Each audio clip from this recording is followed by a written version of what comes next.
స్వరము వినబడింది. ఏమని? ఈయన నా ప్రియ కుమారుడు, నేను ఆనందించుచున్నాను కదా. అంటే పరలోకం నుండి వినిపించినటువంటి స్వరం. ఈయన నా ప్రియమైన కుమారుడు అంటే పలికిన వారు తండ్రి పిత కదా. అంటే ఇక్కడ పిత, పుత్ర, పవిత్ర త్రిత్రైక దేవుడి ఇక్కడ మనకి ఉన్నాడా?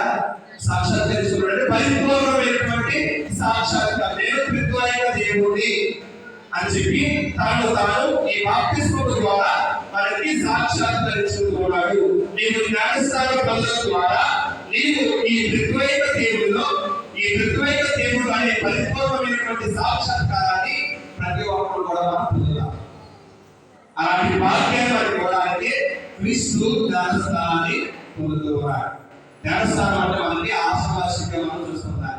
జ్ఞానస్నానం ద్వారా త్రిత్రైక దేవుని మనం సాక్షాత్కరించుకుంటే పరిపూర్ణమైనటువంటి సాక్షాత్కారాన్ని ఇక్కడ అందరూ కూడా పొందుతున్నాం.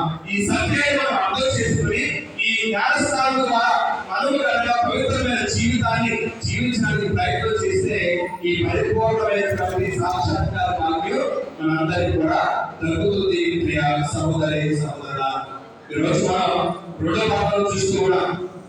పౌలు గారు పేతురు గారు చేసినటువంటి ప్రసంగం ఎక్కడ